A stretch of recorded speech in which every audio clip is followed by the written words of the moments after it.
Warning, warning. Two idiots are reading the SCP files over the intercoms.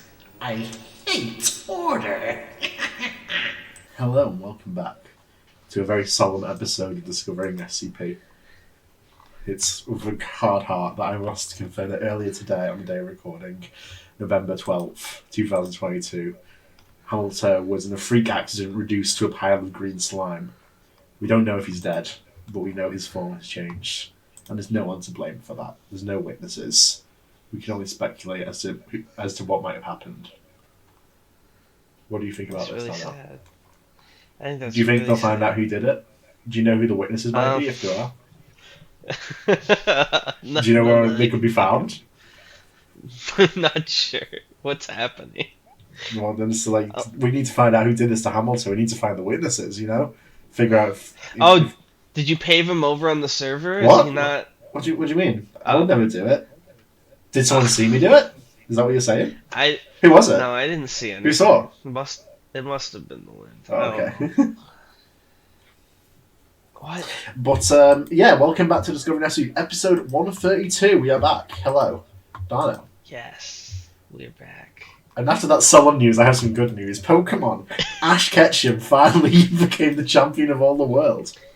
I thought that already happened in No, Alola. he won. That was the first time he won a tournament period. Oh, And then the okay. next one he won, it was the World Championship. So it's a pretty good step up, I'd say. Yeah, he got better. You guys He all just had thought to he was going taste to the suck victory. forever. He had to win once. Oh my god, Pokemon has been going on so long. Pikachu finally weird. unlocked Gear 5. It was fantastic. He always knew he could. Okay, I have a question for you. Yeah, what's the question? How many hacking articles do you have today? I have 1, 2, 3 articles today. And I'm glad you said articles, not SCPs, because none of these are stinking SCPs per se. Are they tails? Exactly. I like tails. I think that's like the good part. We finally found a good part of SCP. Yeah. And I think you'll like these tales most of all. Wow. Let me see. Are We'll they be dragon resuming tails? a certain series that we started a long time ago. Is it the Antimemetics division? You got it, baby! I wish I was more put together for this. Oh no, I'm not all there. Did you forget? No. I forgot. Well, I gotta ask you something, Darnell. Where have you been all my life? Aw, That's the name of the tale. No, I think you just said that to me, but you used the tail to do it. Oh. Wow, this one, even Flushed his emoji. tails get upvotes. That's how you know Quantum's crazy good. Anomaly. Yeah. Alright. This is Where Have You Been All My Life by Quantum. By Quantum. That's Quantum spelled QNTM, by the way. Check him out on Twitter, Instagram, all the great places I know you read. I think the craziest thing about Quantum is I'll hear about some like cool little internet thing and like someone Like, big Quantum talks about it. directed this major motion picture. Yeah. It'll be like the other day I was reading about Hatris and it was like, oh, Quantum made this. I was like, that's crazy. I know that guy. He was on the podcast. He was. He just like me for real. Okay, you have to. We reduced it. We took him from a great author. We reduced him to a co-host. Proof that we only drag people down. We just absorbed him into discovering SCP. Spiderweb. Okay. There's always a strand stuck to you even after you're off the show. What floor is that? That is the outside of the tower. I think there's another realm that's like a big spiderweb. Oh, so sticky. Okay, you should probably keep reading now. Okay. I think. Let's go!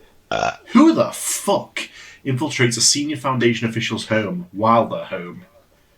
Could you curse a little less, please? Shut the fuck up. You...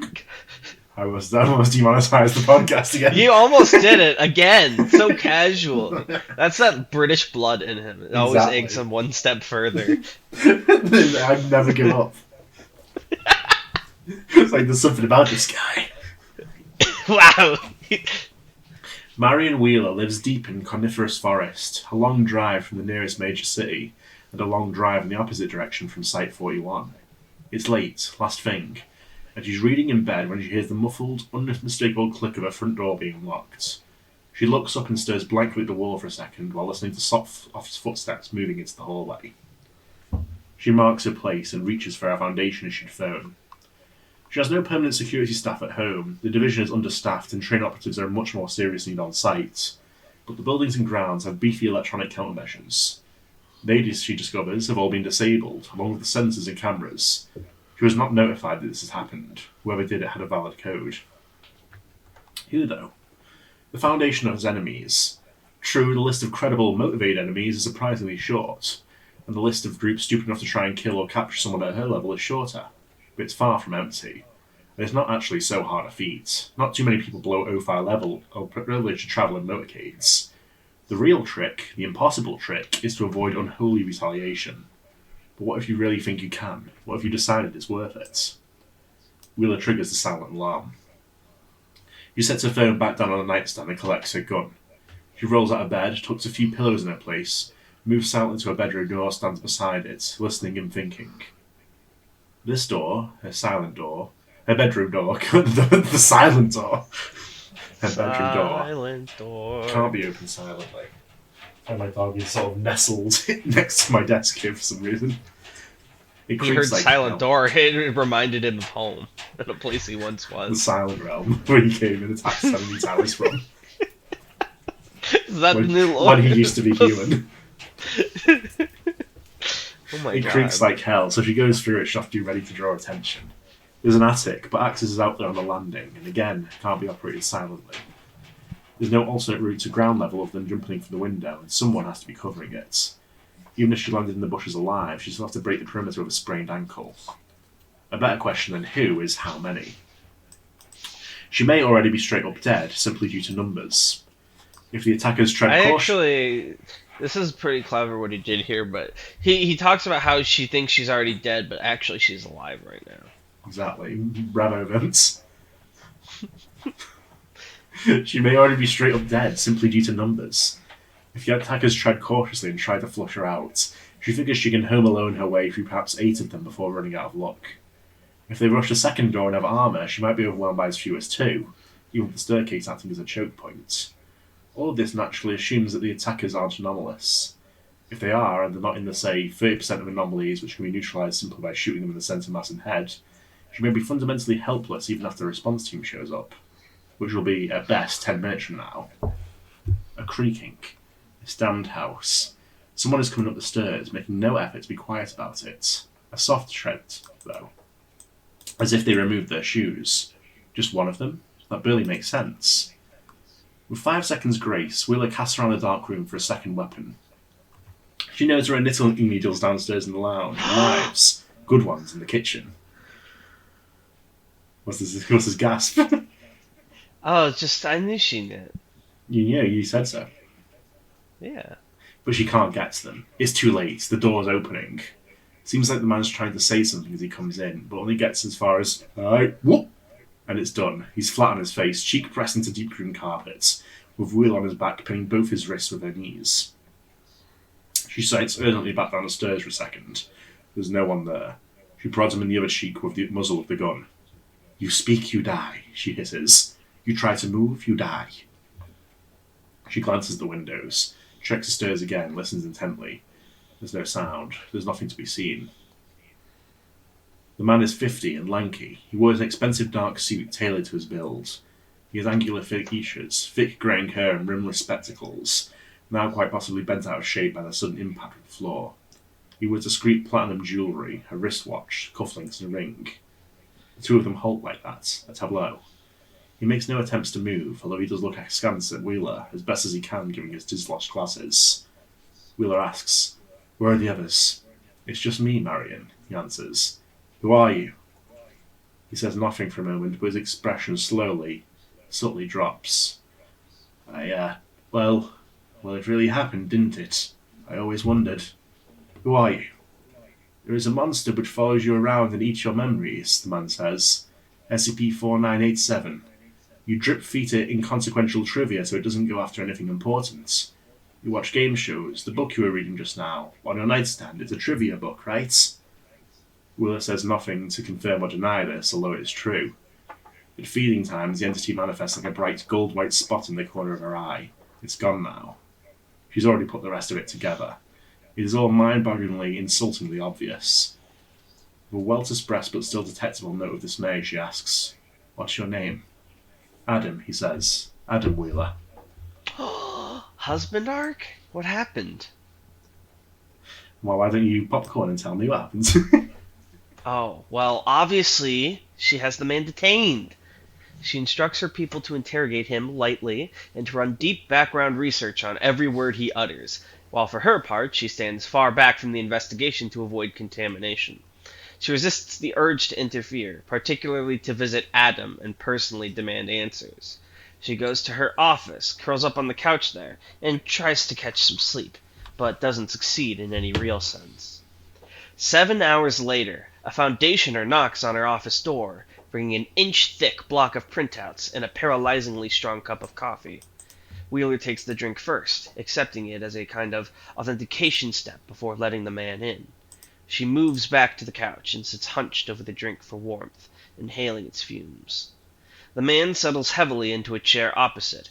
He is a misleadingly stocky, perpetually unshaven individual, somewhere just shy of 40, and inarguably the most dangerous person on the site. He is the division's physical fitness and combat instructor, and the leader of their solitary mobile task force. His name is Alex Goss. "They, he says, figured I should be the one to present their results, even though I didn't research one line of it. 'Cause we get along. Their words. Personally, I don't see it." Wheeler stays focused on the coffee. "Who is he?" Goss opens the first page. Who is he? Who is he? Yoda? Wasn't that her voice? She's like, "Oh, I'm so Maybe old." not so much. She's not that No, old. she's old. She's not that needs to old. go knit.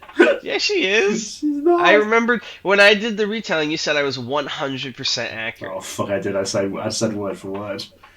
But I never said the voice in which you spoke those words was accurate. I suppose The words on were a correct, and the technicality. voice was wrong. God, I better call I someone. won. Goss I opens the first. You can win now. Go ahead. Goss opens the first page of the report, more for show than anything, then closes it again. "He's your husband. Every word checks out. There is limitless physical evidence. Half of the division knows him socially, including me.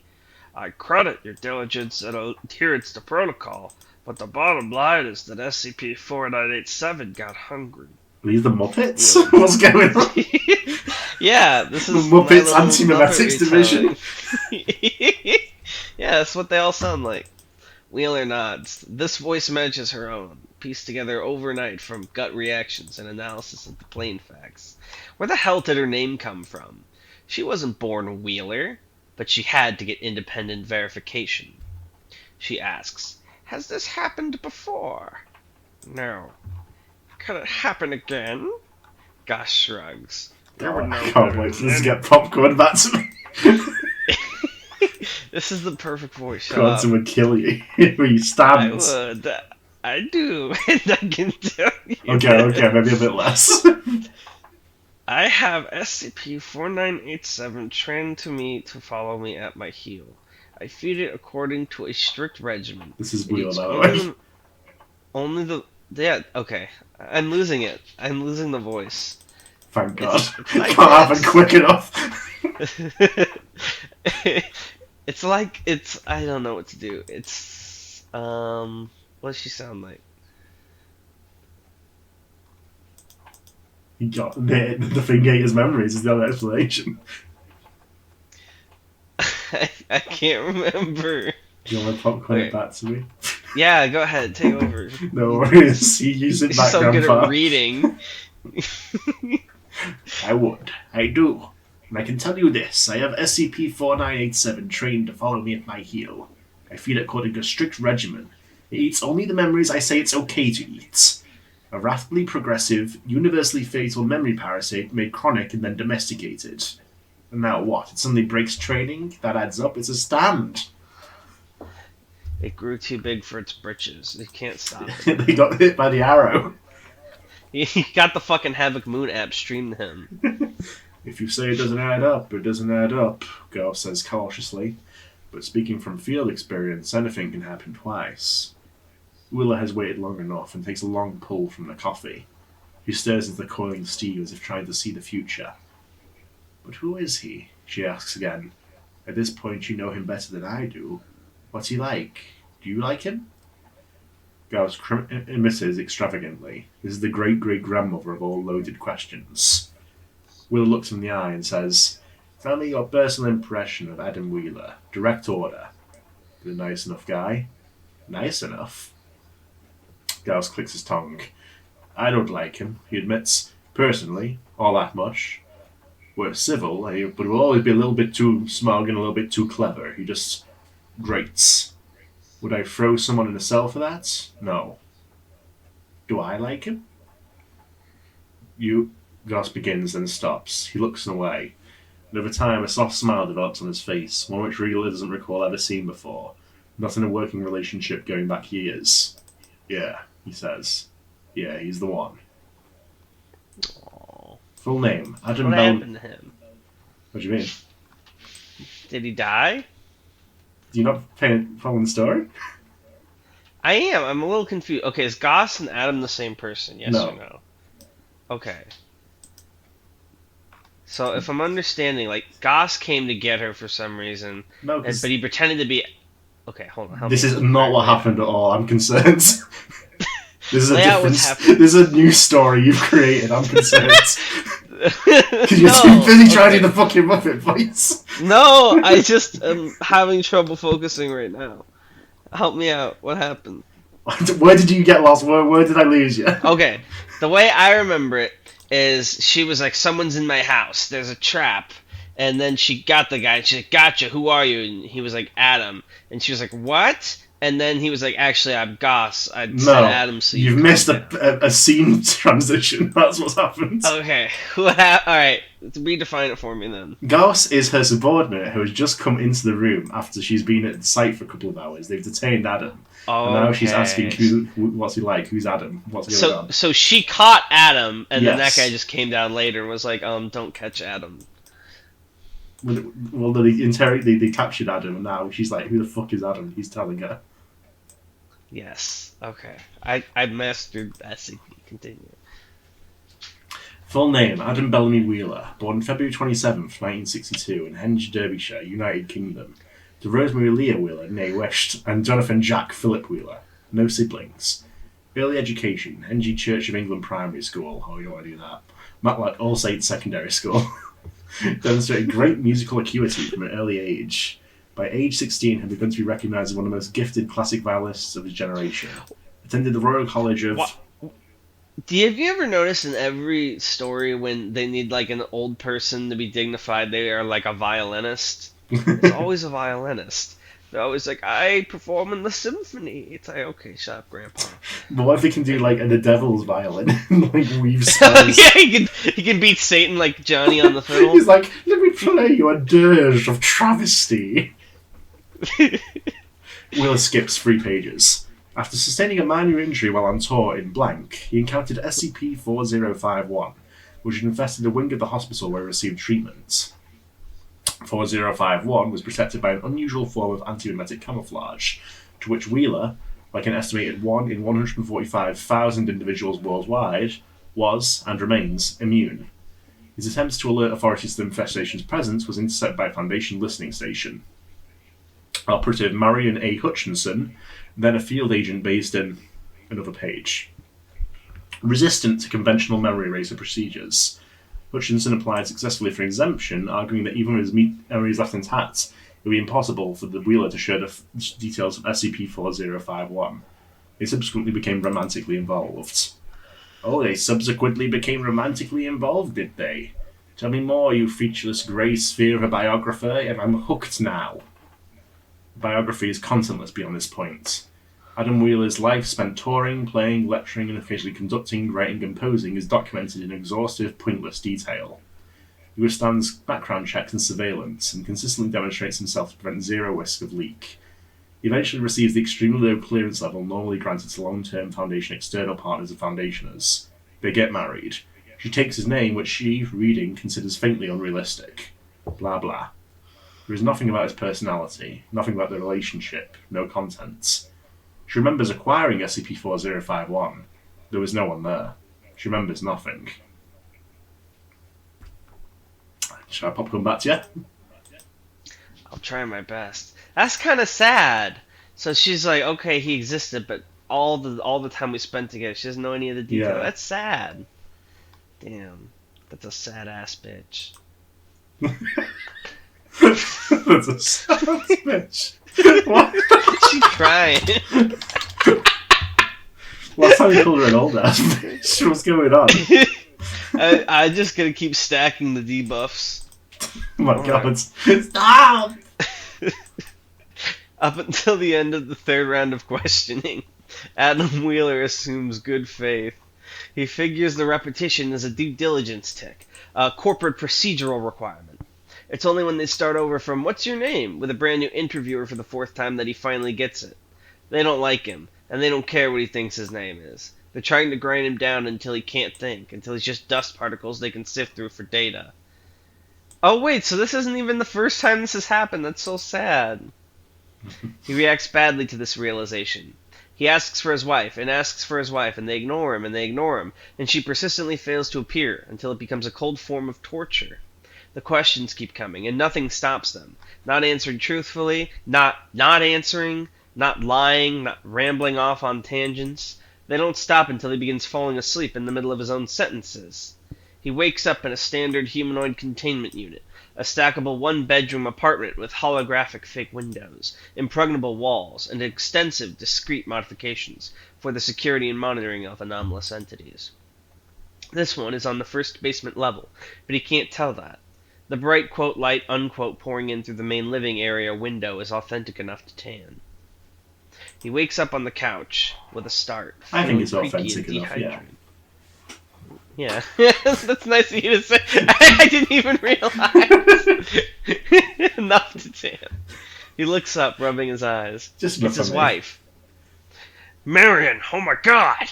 He leaps up and rushes over to meet her.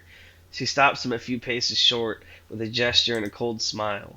And that hurts. It hurts more than anything. So it really happened. 4987 has bitten out the part of Marion Wheeler which cared about him. She wasn't absent because of some unrelated K-class outbreak. She just chose to be elsewhere, indifferent. So he doesn't embrace her. He stands at a polite distance. How are you feeling? Did you sleep? I'm fine. I can tell you've had your coffee. Have you eaten? Come on, I'll make you something. The unit has a rudimentary kitchen area. He goes through and starts exploring the cupboards. There must be something edible around here. Eggs and milk, at least. I'm ashamed to say I more or less fell asleep where I was standing when they put me in here, so I haven't had a chance to scout. Or do you keep the place empty, and the food arrives through a slot in the wall? Marion begins. Mr. Wheeler. Adam shoots her a disappointed look. Okay, she says. Adam, please come and sit down. You're right, there's nothing in any of those cupboards. He closes the cupboard and sits opposite her at the kitchen table. Scrambled eggs on granary toast, he suggests, with a lot of garlic in the eggs. That's what we both need right now. Particularly you, because if I don't make something substantial for you, you end up drinking those wretched wallpaper paste milkshakes 7 days a week, or you skip the meal entirely. Adam, we've been married for 17 years. Is that correct? Yes. I don't know you. That's fine, Adam says. I doubt that that's going to be a serious problem. You've told me many, many times about your own people who've lost themselves in the work and had to bootstrap their personalities a second time. You love watching it. It's like watching butterflies emerge from chrysalides. The best of your people can turn that around in 10 weeks. Imagine how fast it's going to be for you. No, Wheeler replies. Her tone is clinical, matter-of-fact. I'm afraid it's not possible. What's not possible? I can't begin a new relationship right now. Certainly not something as serious as a marriage. You have nominal clearance. You know what we do. I have responsibilities. I do not have time. This isn't new, Adam says, deadpan. It's pre-existing. No, Wheeler explains. That relationship is ended now, and we are somewhere else. That's like what you would say. I'm done now. Adam stares at her for a long moment, thin-lipped and far from happy. He asks her, "What do you remember?" The question is so open-ended that Wheeler doesn't manage to respond verbally. She spreads her hand slightly, the gesture saying, "What?" "You don't remember me," Adam says. "SCP-4987 also clearly ate the part of you which would care if you forgot me. And additionally, the part of you which cares about brunch. What else have you forgotten?" Would be a stupid question to ask. So instead I'm asking you, what's left? I want you to tell me everything you can remember. Everything I can remember? Yes. From 1995 to right now. That's when I was born. Wow, really? Yeah, almost a third of my life ago. Wait. You know, I've realized now, you're 27, right? Yeah. You're 11 years in now to the wiki. Yeah. So soon it's going to be half of your life. You're going to have to Please don't say that. You can't hate that place that much. Come on, they're not that bad. It's not that bad getting old, man. Don, every time we end the call, he just calls me an old ass bitch over and over again. Yes. I'm like, haha, back to the retirement home with your old ass. He starts pointing to the words Merriam-Webster. He says, "Is this you? Is this you?" And he just screams it. And so I end the call crying. That's just because I'm Heisenberg. Who is it you think you're talking to right now? It's still a farcical question at face value, and Wheeler's first instinct is to dismiss it as such, but she thinks again. She thinks, intending to genuinely try to answer the question, and she finds gaps. There's a dearth of specifics. It's like being asked to say something and immediately forgetting all words. She says, "I remember working," and driving home, and then sleep, and then driving back to work. Big hostile buildings, drug regimens. Oh, wait, is that supposed to be drug regimes, or am I stupid? Regimes. Oh, drug regimens, because she's taking, yeah. Yeah. Drug regimens. I remember fighting the cartel. I was in Cuba. Containment Don procedures. Radio. Magnum PI. She was Salamanca. And drug regimens. Show me. Containment procedures. Sorry. I'll stop making Better Call Saul references. We're not going to get through 3 of these stories, I already fucking know. Drug regimens, containment procedures, endless piles of opaque numbers, personal fitness drills, running, calculating, never ever stopping calculating. She remembers with unfair clarity a large variety of extremely bad dreams. And other than that, nothing. A huge, deep, ragged-edged black pit. Adam says, "You remember nothing good, do you? Nothing good at all." Wait, who's talking now? Is it him? Yeah, he's still going. Okay. "When you come home, on the nights you make it home, you're ready to fold up. It's never been an easy job, but these past few years have been the worst they've ever been, because you're coming to the conclusion of something gigantic. You've explained to me how it is that you can never tell me really what it is that you do, without the act of you telling me killing me. And I couldn't stand that at first, and I still hate your job, and I think it's a monstrous farce. But I trusted you in that, and I stopped asking questions. But I can tell from the rattle in your hands and the things you don't say and the way you sleep that there's some kind of war going on back here, and you're losing people to it, and you're almost at the end, and you're going to win. So I scramble your eggs and I play the violin for you, which increases your health regeneration. And between us, we hack out about 3/10 of what I would consider to be normalcy. Not because you can't do this without me. You could take the whole universe by yourself if you really had to. But to blazes with that, you don't have to." He's so romantic. Oh my goodness. Oh my god, can't we just get What a married fine again? gentleman. What a catch! It didn't happen instantly. She's like, "This, you're just talking a whole lot right now." It didn't happen instantly, but it happened pretty damn fast. We had music in common at first, Bach and Mendelssohn. We had tobacco in common, and a mutual hatred of the X-Files. I've never seen it personally. Then it was coffee and wine, and then after some time it became hiking and bird watching and Perseid meteors. We liked Bruce Lee flicks, We watch Law and Order and Jeopardy, and we read stacks and stacks of books. Aw, they're like old nerds. No, in fairness, it's mainly me for the books. You don't have the long-term time to spare anymore. Damn. He pinches the bridge of his nose for a second. Any two people can find that much common ground. Just being in the same place for years doesn't count for anything. What do they have? We communicate, he says. Better than anybody I've seen. We can be apart for 2 months while I'm on tour, or you're overseas, and snap right back and pick up a conversation from the word we left off. We're connected. We're in the same headspace. You'll see it all. It'll happen again, just as fast. You've just got to give it a chance. Wheeler is almost there. She sees the shape of what Adam is describing. It's distant and unclear, but if she concentrates, she might be able to bring it into focus. It worries her for nebulous reasons she can't completely articulate, but she can also almost understand how there could be room for it, how it could lock into her life as it currently exists and still make sense. But Adam just said something crucial.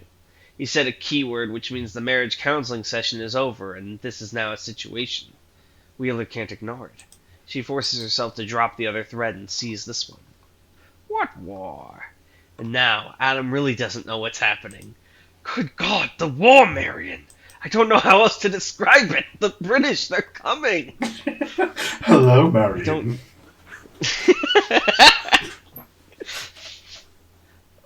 What war? How many people? I don't know, Adam says. There are names you stop mentioning, and then you ignore me when I bring them up again. I assume there are reasons. I don't know the specifics. How could I know? Why don't you know? Wheeler races through the reasoning. The existence of a war computes, confirms long-term existing suspicions. It could have been going on for years without her realizing it. It makes sense to her that she could be fighting it, winning even, and not know, managing her own memories or losing them in skirmishes. This certainly won't be the first time she's uncovered it. It makes sense that Adam, naturally gifted with the mental equivalent of a thick layer of blubber, could stand on the edge of the conflict and dimly be able to perceive it. And the division so understaffed. People are disappearing around her. And what if, she begins, and stops dead in the middle of the thought, as if the thought itself was stolen out of her. Alright, popcorn. And what if we get back together and she begins again, and this time a hard instinct seizes her around the midsection, and bodily pulls her from thinking a thought which, it knows, would kill her. She's Wile E. Coyote. She's already run off the edge of a precipice into clear air, and thinking that thought would be like looking down. She feels SCP-4987 moving around her, abstractly bound to her, a winking speck of glitter in her eye. Something's wrong. Adam scratches at his own eye. Do you see that? How can you see that? I have a mild immunity to antimemetic influence, Adam says.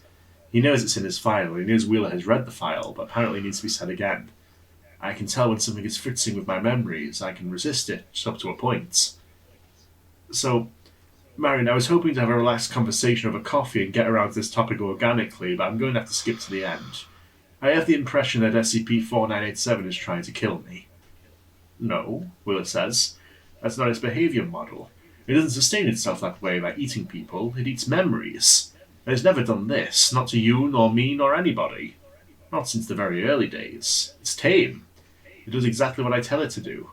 Even when I'm waiting, and I'm bored, and I let it eat my short term, it sits and waits to be told to eat. But that's a fucking badass. Damn. It's like, I'm sick of this. Make me not remember this anymore. My stando.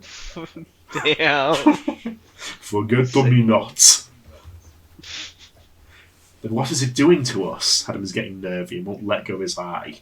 He stands up and backs away. I would like it if we could figure this out quickly. We don't have a way to put the SCP-4987 down. There's a sound in Wheeler's mind, but not in her ear, like a distant chorus of baying dogs. She stands too and moves after Adam into the middle of the containment unit. She says, "It's trying to protect you." How does wiping your memory of me protect me? I can't explain, Wheeler says. And I can't explain why I can't explain. I don't fully know myself. There's a what? You can't be here, she says. There's a discovering SCP. They're coming. Two idiots are reading the SCP files over the intercom. No. We're like standing in the doorway all menacing. You can't be we're so here, evil. she says. You can't be in my life. You have to leave or you're going to die. I'm not lying. No, I'm not leaving you, Adam says. Christ, that's why we did it in the end. Got married, I mean. It was scintillating obvious to both of us very early on that we were forever. I wanted to get on the public record. I stood up in front of everyone I respect and I swore to them that I'll protect you. Forever. Yes, B4987 is agitated. Wheeler feels it flitting around the room, incoherent, trying to tell her what it needs. She says, with sudden astenic clarity, I must have made an identical promise. Adam dumbles over, blinded in both eyes now. Closing his eyes does nothing, covering his eyes does nothing. The gold-white light is strobing for him, moving into violet. He panics. Help! Help me, I can't see! He reaches out unsteadily for Wheeler's hand. She lets him take it and pull her close. The light doesn't fade. He clings to Wheeler for a few moments, and she holds onto him until realises that SCP-4987 is completely within her control, and this is all intentional. You're going to do this? Adam says. This is the Foundation mandate. This is what your definition of protect amounts to?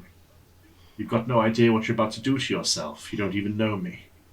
I think I know, she replies. You will feel this for the rest of your life.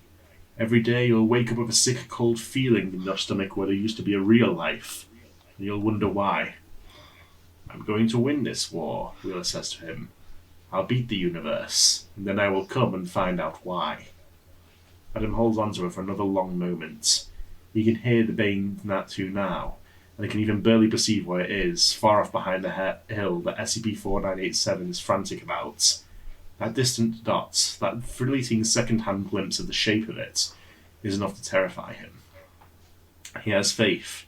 He knows how fast Marion can put the jigsaw pieces back together, work against a universe that makes no sense to her, isolate the truth. He knows she can take the universe, but a sharp misgiving jabs him in the stomach, and he can't stop himself saying, and what if you lose? He kisses him. It's a stranger's kiss. There's nothing that Adam recognises. He breaks off, unsettled. It's a whisper now. What if you lose?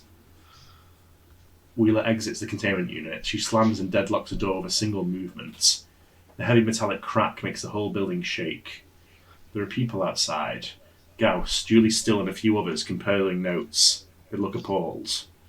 Fill in his backstory, she tells them. He was never married. Relocate him to where I'll never find him. Incinerate all the evidence. Then report to me for surgical memory erasure. I'll do myself last. Gauss looks as if he has a projection, who stares him down. My husband's dead, she says. Damn. Cancelled. I tried so hard and got so far. That's how I feel right now in my soul for Marion and Adam. Have you ever loved and lost 10? I remember we used to have free co-hosts.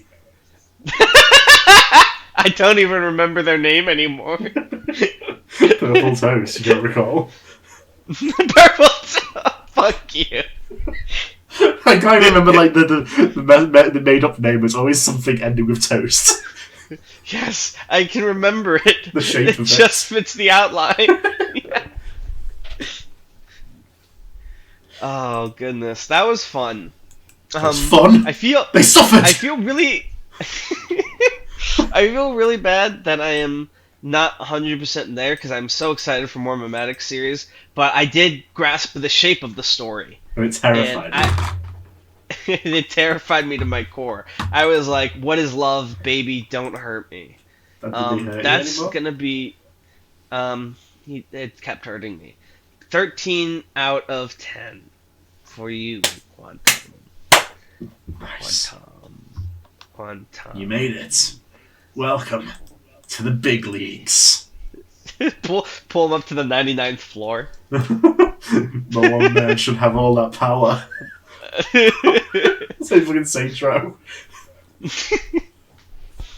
Oh my goodness. I think we have just enough time for one more. So 3 is not happening. I've accepted that in my heart of hearts. Just distract for a moment while I get water. He's getting water, you know. Maybe you can swim in it. Maybe you can have a swim. Maybe you can have a little paddle. Maybe you can swim around a little bit. Maybe you can swim around, huh? Maybe you can Hey! swim. Huh? Hey! What? Who's swimming? I heard What? that. Are you friends with these viewers or something? Why are you standing up for them, you freak? Like a fucking school bully. No, they're my parasocial relationship. Oh my god, give me the tail. What fresh hell is Darnell going to unleash on me this time? Fresh hell. More like, let's continue. Okay.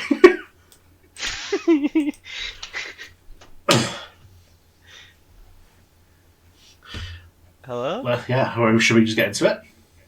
Yes, get into it. There's another conglomeration of severed fingers in the last room, coating the room's interior like the innards of an exploded elephant. Parts of the sprawls are feeling their way like mould into a medical cabinet, and the rest are splayed over a fetal shape on a medical gurney. The mass reacts sharply to the new light as Wheeler opens the door, rearing up and angling parts of itself towards him. Wheeler reels backwards and pulls the door to just in time. There is a heavy, fleshy thump as the mass hits the door from the far side. The door holds. Wheeler trips on his own foot and slumps against the far wall. The shape on the gurney was a coiled-up human. Not a corpse, but a living human with one wide-open eye, whose whole body was being slowly consumed and processed into more fingers. They were growing out of his throat. Wheeler didn't see this. He thinks he saw it, but he knows he couldn't have. And that's it. Wheeler casts around the corridor. Every other door he's tried is blocked or locked. The place is below ground, so no windows, no navigable ventilation. There are two more gun shops up at the far end of the corridor, ear-splitting an enclosed space and echoing for many seconds. Hutchinson rounds the corner at a dead run, gun in hand. Wait, who's Hutchinson? Well, we found out in the episode that was Barion's name before she got married. Oh. Hutchinson rounds the corner at a dead run, gun in hand, and reaches him quickly. Find a way out? She asks, pointlessly. She can read Wheeler's expression. He's found nothing good. This place is infested, Wheeler says. Every room, all the stairwells. This is absurd. At the far end of the corridor, the main mass heaves itself around the corner.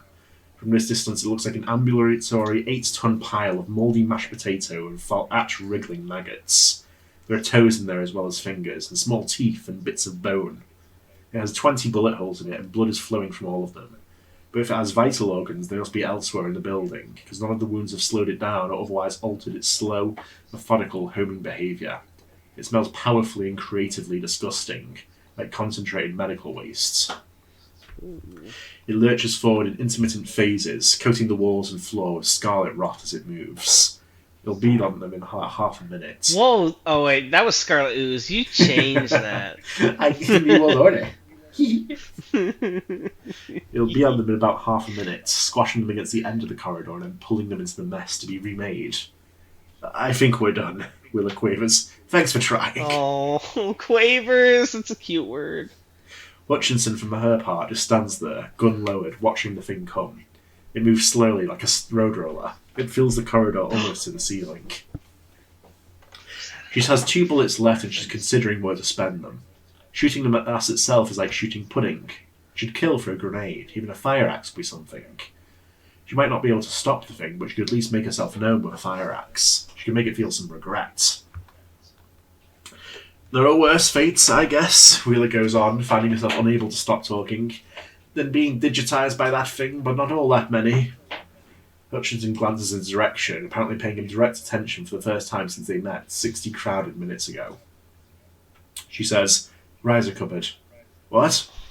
She pushes Wheeler aside. There's a white painted wall behind him. There's a lock in it and a long vertical seam. She spends a moment choosing the right part of the lock to shoot and shoots it out.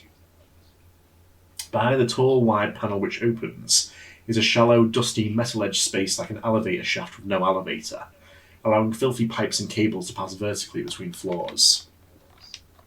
She looks up. There's just enough room to admit a person. "Can you climb?" she asks Wheeler. Without waiting for a response, she sheds her suit jacket, sticks a flashlight between her teeth and hauls herself up into the darkness. After a brief moment of scuffling, there's another gunshot. The other rises a cupboard door. "No!" Wheeler finally manages. "No, I can't climb!" The mass is almost on him. He's transfixed by its motion, its all too familiar grasping behaviour. I figured, Hutchinson calls down. A hand descends, a human one with the conventional number of fingers. It's clear up here. Come on, I'm braced. Mind this lip here, it's metal. Come on. Wheeler keeps his own jacket on and buttoned. It's the only part of the situation over which he still has firm control. He has to jump to catch hold of Hutchinson's hand, and just as he jumps, the mainmast lunges for him, crossing the last few metres in a rush and catching hold of him by one foot. He sees himself die. His sweating hand immediately starts to slip out of Hutchinson's. She braces her other arm and holds him 15 or 30 centimetres with an angry grunt, and releases his hand for a split second and reaches down like a flash to take firmer hold of his wrist. She keeps pulling. The mask closes around Wheeler's foot like aggressive, proactive quicksand. He yelps and kicks it out of his other foot until it finally pries his shoe loose. The mask retreats for a second, taking a crucial moment to realise that its prize is not living flesh. But by that time, Hutchinson has hauled Wheeler up another half metre, and Wheeler has started pushing himself upward off the pipework with his feet. The mask lunges again, but falls short, and seems too unintelligent to climb after that. It sloshes around, probing its surroundings, perplexed by the shoe. Hutchinson hauls Wheeler over the lip into the next corridor. He scrapes his ribs badly and arrives crawling, eyes watering. He doesn't die. He can still see himself dying. He stays on all fours for a significant amount of time, processing what just happened. Fuck! Hutchinson is already standing and apparently not even significantly exerted. We need to get to the roof. I may be able to get a signal out from there. You're at the gym pretty often? Wheeler pants, sitting back. You train for fresh hell like this? Oh, he said it! Damn. Yeah. Title drop. That's great, Wheeler says. Because I play the violin. It's not quite as physically demanding. As careers go, I mean. When you said you were a county health inspector, that was an enormous lie, wasn't it? Hutchinson ignores the question, out of habit, and waits impassively for the man to cool. Why is Hutchinson so Sigma? Unaffected. It's like you go to the gym and he looks there and she's making the face. Yeah. Please. This is asinine, Wheeler declares. This is brain damage. His skin crawls and grotesque visions flood through his brain. Eventually he recovers his breath and gets to his feet. He stands lopsided, so he takes his other shoe off and throws it back down the rise of symmetry. We need to get to the roof, Hutchinson says again. Wheeler blinks a long blink, then focuses on something around the corner. Something on the wall which Hutchinson can't see from where she's standing. Yeah, 1 second. He goes to it, hits a red panel, and pulls something down. Yeah, you were having no luck with the gun. Try this. It's a fire axe. He just like her for real. Damn. Popcorn. Oh, shit. I forgot. It had to be my turn. He stepped on a rusty nail backstage after the show and came to the emergency room for a tetanus injection. While waiting, he slowly realized that more than half of the people waiting with him were clutching partially or entirely severed fingers. Bandsaw accidents, hands caught in car doors, hands trapped in door hinges, hands crushed in machinery, every one of them unrelated. There was an epidemic of physical injury, which should have been impossible, and when he tried to bring it up with the medical staff, they didn't seem to understand what he was saying. And then he saw one of the fingers escape. He followed it as it wriggled away down a long corridor to a far corner of the hospital, to an ajar door which nobody in the hospital seemed to be able to perceive except for him, and into a different building where there were no people at all, just hundreds and hundreds of wriggling, exploring, slowly reproducing and lengthening fingers. He slammed the door and tried and failed to get someone, anyone, staff or patient. This guy is the Shigaraki of real life. I just want to destroy All Might. To see what he was seeing, he found a payphone and dialed for emergency services and ordered off the menu, asking for emergency industrial scale pest control or hazardous containment or psychic support or something. And there was a long pause, and he was connected to what was either a very measured, dispassionate human or an impressively articulate robot operator. It told him to wait by the phone. An associate would be with him shortly. Marion Hutchinson arrived in person, slightly less than 15 minutes later. He showed her the door. They went a few paces inside, Hutchinson crouching and aiming some kind of flashlight scanner at the finger worms. Behind them, something reached out and gently pushed the door closed with a click. They turned and saw what it was and ran. Hutchinson hacks her way through the last of the flesh-clogged stairwell. They're almost at the roof. This part of the distributed infestation doesn't seem to be mobile, although it is freakishly grabby. Wheeler stands 3 paces back from her, partly to avoid the backswing, but mostly so he doesn't have to watch. It's butchery, and it's grisly, and Hutchinson barely seems perturbed by it. She slices methodically until there are waterfalls of gore coming down the stairs, and soaking her shoes and his socks, and she does it with the manner of someone trimming a hedgerow. Wunch crunch. It's a Wheeler fantastic shivered. sound effect. I know what sound that is, but I don't know what sound it actually is. But I know the vibe of the sound. Wunch, hunch. Like that, right? I think it's a bit wetter than that, I would say, in a way that cannot be efficiently mimicked by a human voice. I think I know what you're talking about, like that kind of muddy sound. Yeah. Wheeler is shivering and starting to crash. If he doesn't stay still right in the middle of the stairwell, the remaining fingers tuck at his hair and sleeves. In another few minutes, it may finally dawn on him that this is really happening. This is crazy! This is nuts! He says to himself over and over. What was that word you used back there? Hutchinson asks. This is a flashback, remember? She's not an old-ass bitch yet. She's a young-ass bitch. Wunch! Don't tune out. When the mass was coming down the hall, did you say digitized? Wheeler seems to change gear and wake up. Yeah, but in the old sense of the word. Digit meaning finger, so digitized meaning turned into fingers. I just got it. She's smiling. He can tell from the sound of her words. That's great. It is? What kind of violin music? Oh, what kind would you like? Wait, who's talking? Adam. Oh, Christ. Yesterday's concert was Prokofiev Violin Concerto No. 1, and a few other pieces, of course, but that was the main course for me. That was where I got my teeth in. Hutchinson stops hacking and turns around. She actually looks him in the eye. That piece is a nightmare. Why is she It's so a old? challenge. It's a challenge, Wheeler admits brightly. No, I mean, it's chaotic. It's unlistenable. I can play anything you like, Wheeler states. Hutchinson appears to spend a moment considering this possibility. Bach. You can play some Bach? Just get me to a violin. Hutchinson thinks for a moment longer. She smiles and nods and goes back to hacking. She's conscious for real. Can we get much higher? The infernal space is real. Okay, your turn again. And they hit the roof, and Hutchinson's radio finally works, and she calls everything in. She speaks in rapid keywords, which Wheeler can't quite follow, though he can pick out his own name in hazmat, and a repeated word which sounds to him like a brand of cassette tape, Memetics. It's very nearly dawn. The wing of the hospital is a few stories shorter than its main body, so rise of bright-lit wards look down over the roof, while a roof looks out over 2 sprawling car parks, and then greenery and roads in a faint dull red where the sun is due to go up. Hutchinson quickly ascertains that there is no fire escape from here. The intended fire exit from the roof is the stairwell up which they just came, so they'll have to wait for a helicopter. Or more likely, and less romantically, a long ladder. Backup is coming, Hutchinson concludes. They have to come in for the next city over, so it could be a few hours. They'll have decontamination gear, antibiotics, blankets, tedious debriefing forms, you name it. Most importantly, coffee. Wheeler makes an inarticulate sound, the sound of one who could use the coffee, and after that, the drink. God, I have another concert today, he says. He sits on the thick perimeter wall, rubs his eyes, rubs his sore feet, and begins to shut down. You'll be there, Hutchinson says. The nasty part is over. You did well for a civilian. I've seen far worse.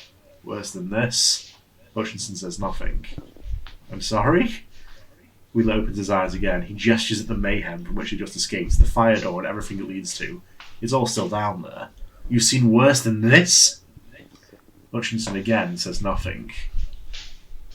What is this? What happened here? At first, Hutchinson doesn't answer this either. She walks away across the roof and spends an entire minute staring at the forthcoming sun. And then, surprising Wheeler and slightly surprising even herself, she walks back to him and says, SCP-4051, which is the number we just assigned to this infestation, has intrinsic property which makes it nearly impossible for sapient organisms to perceive it. It's a form of camouflage. It's not invisible, it's a mental blocking effect. Information about it goes nowhere, it gets suppressed. People walk past this building... Is this the dinosaurs? There's a different one. The dinosaurs aren't fingers. Right. It's not invisible, it's a mental blocking effect. Information about it goes nowhere, it gets suppressed. People walk past this building every day of the week.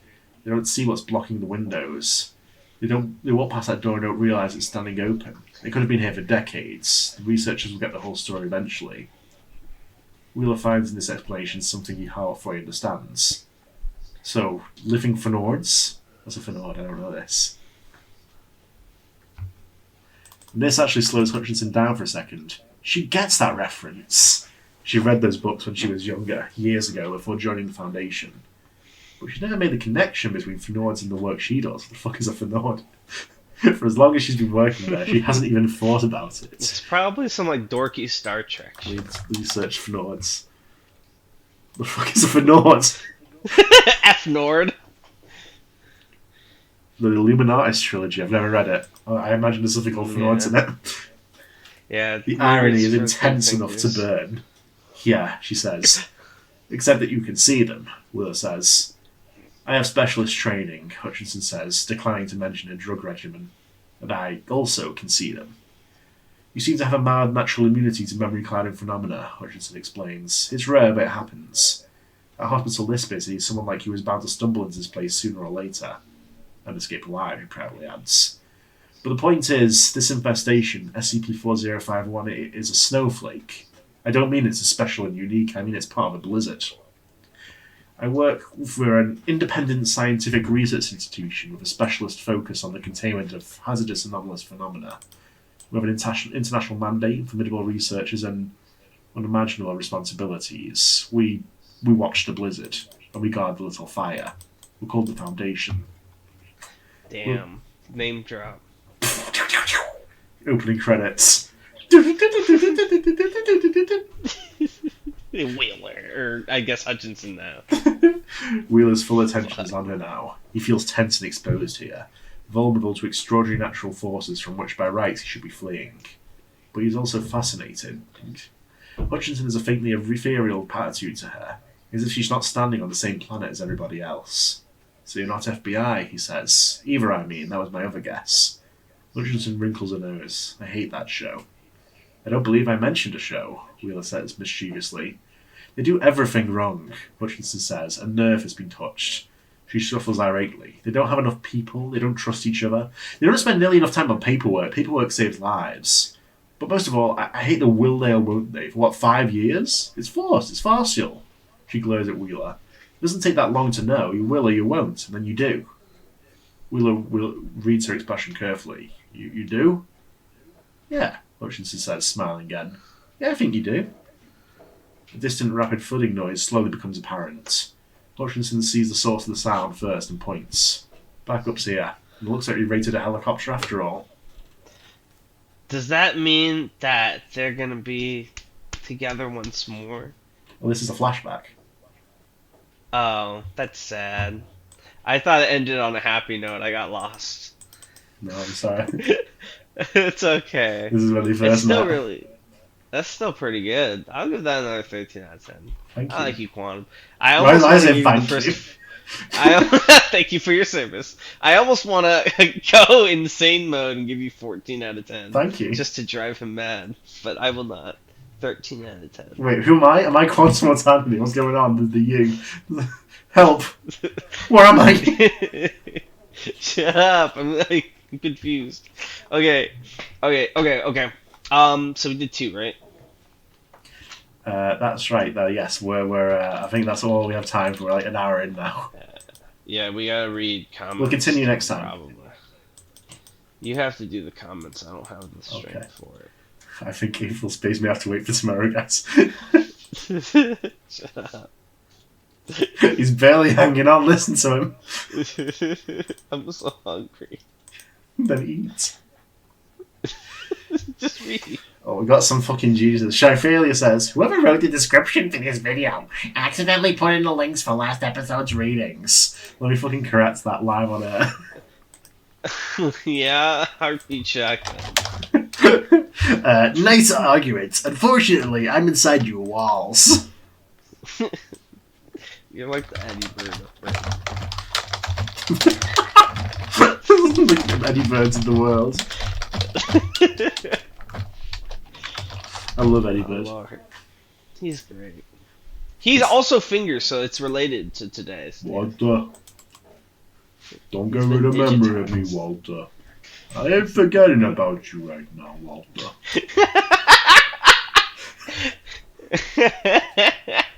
An anomalous writer says, Salvation High School will be a pretty weird place. Also chicanery. I thought it was a good speech. I wish I had time-stamped it. Insert clever names here says, yes! This thing Quiet Madness made! It's Rio! Can we get much higher? Higher, so high. We need like a little like anomalous version of all the frames. You and me doing like the fist clench. Yeah. Lan says, return to SCP, the prodigal son. I like a little robot voice for that. Comedy Man Count says, Epic Red Bubbles of History! One Shotgun versus Absolute Rejection Pariah! Begin! There's only one thing I think of what I Orchid Stream says, this podcast may not unbreak my bones, but it's still alright. Anyways, I'm not too big a fan of abstract SCPs like this one, but I can see the appeal. Daniel's Game says, not even 20 minutes in, and you've already made 4 Breaking Bad jokes. Actually, they're Better Call It's Saul just jokes. gonna keep going.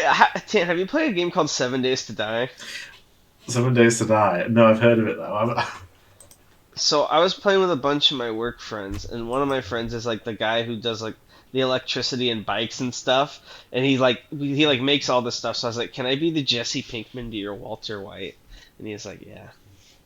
Fantastic. That happened. It was This is special. happening. Yeah. I think you and me should partner up. Hutchinson and Wheeler like, what? VLS like you decides he wants to break bad. Sobek says, can't wait for the upcoming Lost Skippos Hermanos arc with Tenhavo Fring and Lionel. Furthermore, read Bethlehem Steel. We need to do that still. Yeah, after Antimemetics. Yes. Steve Oask says, on the topic of people finding you through binging, I mean, I've been following you guys on and off for the better part of 2 years. Listening to you guys bro out and meme a lot is a vibe. Sometimes binging that while working just makes the day go better. Thank you, Steve Oask. You are a lot like Steve-O, I think. Who's Steve-O? I don't know, but he's a lot like him, do you think? Steve-O, Steve-O, you have my 13 out of 10 of the heart. Wonderful. Quaker Button Nose 128 says, you should read the original False Hydra post on the Creative TTRPG blog next Halloween. Yes, we should. We should actually just do it next week. It's stretching the definition of creepypupsa, but it's worth it. Huh? It's so good, dude. We need to. JTKC says, SCP. We're back from the Krabby Pasta month. Wait, what's a creepypasta? Didn't we spend the whole October reading SCPs? Subaru moments. Shut up! I gotta agree with Darnell about Class of 76 stuff, where it can feel like insert code phrase and insert phenomenon, plus repeat for 7,000 words. I do appreciate the vibe they give off though, but I guess it's just not for me. I rate this episode a 10 out of 10 on the Doornail scale. That's a devastatingly low rating. Yeah. 11 bonus stars and 11 negative because it was 11/11 yesterday. Have a good week, guys. Smile. Thank you. Guare SCP says, whenever you all mentioned the word salvation, there's a sinister Guare voice. I was thinking of the Salvation Army. Today I have several recommendations for future episodes. All of them short. Scared. SCP free. I don't know why I added that ominous pause there. SCP-3352, Bethlehem Steel by the Great Hippo. SCP-7025, You'll Be Killed by a Bus by Green Wolf. Did you realize that almost all these guys are just named after animals just now? They're suspicious. SCP-7013. 13 indeed. By Fishish. This is not Elfic. SCP-7841. V is for violence. By no one important. And finally, What does that mean? the Fairhaven Chocolate Factory by me. If you read it, you'll get free candy. I would not accept the guari candy. That sounds kind of. Have a good, toffee. guys. It's homemade. Without any tools or foodstuffs at all. Has anyone eaten toffee outside of the Chronicles of Narnia? My Aether ability lets me produce toffee. Does anyone eat it? No, it's poisonous. That's a pretty good ability, I guess. I can use it to I travel thought it back is in time. toffee. Isn't it like tofu coffee? It's like candy. But how? You know how candies have how? It's like You think marshmallow, I chocolate, eat peanut butter. toffee? Do you think I know anything about it other than the fact that it exists in Narnia? You're the only one who would. Along The with last Turkish person. delights. I have had a Turkish delight. They're really good. Were you I don't know how to delighted? describe it. Yeah, it actually was a delight. It was like a little nut on top of a little pastry with jelly. Look at Edmund over here. Yeah, it's me. But Okay. yeah, well, that's our last comment. No one ever read the thing again. Thank you guys for watching, and we'll see you next time on the X-Files. I hate the X-Files! No. Bye! Bye.